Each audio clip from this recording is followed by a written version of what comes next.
આજરોજ રાજકોટ ખાતે જે રીતે રાજકોટના યુવાન પત્રકાર કોળી અને ઠાકોર સમાજના યુવાન એવા સુરેશભાઈ ઉપર જે પોલીસ દ્વારા દમન કરવામાં આવ્યું, અત્યાચાર કરવામાં આવ્યો, એના અનુસંધાને આજે રાજકોટ ખાતે સીપી ઓફિસે સીપી સાહેબને મળવાનું આયોજન, ખાસ કરીને ગુજરાત રાજ્યના જુદા જુદા જિલ્લાઓમાંથી કોળી અને ઠાકોર સમાજના આગેવાનો આજે ઉપસ્થિત છે.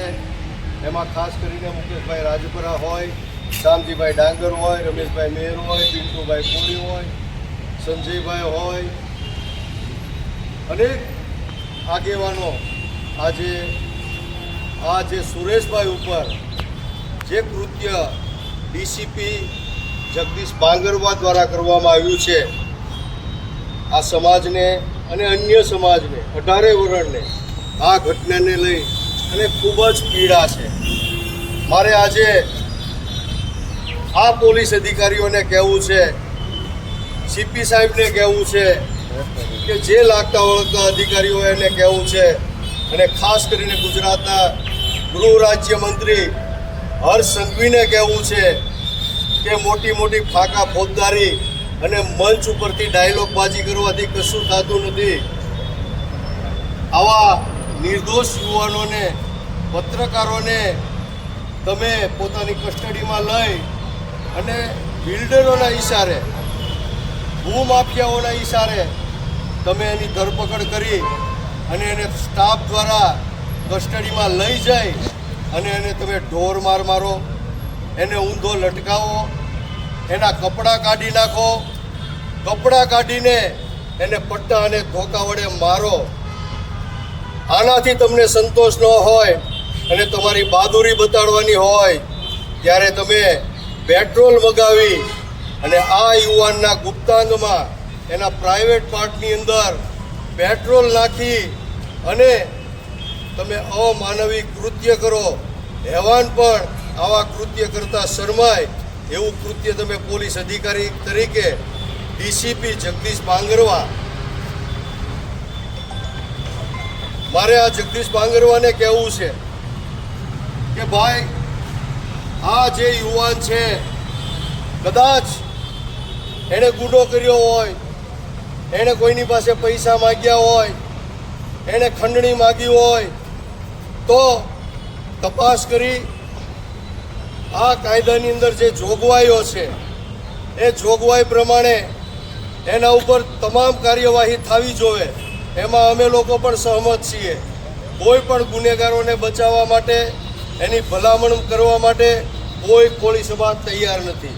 એ 18 વર્ણમાંથી કોઈ પણ હોય, ચાહે કોળી ઠાકોર સમાજનો યુવાન કેમ ન હોય, ગુનેગાર એ ગુનેગાર છે. પરંતુ તમે કાયદાને ખિસ્સામાં રાખી અને આ પોલીસ સ્ટેશન, આ પોલીસ ડિપાર્ટમેન્ટ, આ કસ્ટડી તમારા બાપુજીની પેઢી હોય એ રીતે વર્તન કરી અને ઢોરની સાથે પણ જે કૃત્ય ન કરી શકાય એવું અમાનવી અને તમારી કૃત્રિમ માનસિકતા, વિકૃત માનસિકતા તમે છતી કરો છો, ત્યારે તમને બિલકુલ સાખી ન લઈ શકાય.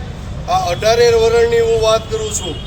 આ યુવાન કોળી સમાજનો યુવાન છે, પરંતુ કોઈ પણ સમાજના યુવાન સાથે આવું કૃત્ય થવું ન જોઈએ એવી મારી અને આ સમગ્ર કોળી સમાજના આગેવાનોની માંગ છે. બીજું, આજે સીપી સાહેબને રજૂઆત કરી છે કે આવા હેવાન અધિકારીઓને આ પોલીસ ડિપાર્ટમેન્ટમાં બિલકુલ 1 મિનિટ પણ ચલાવી લેવામાં ન આવે.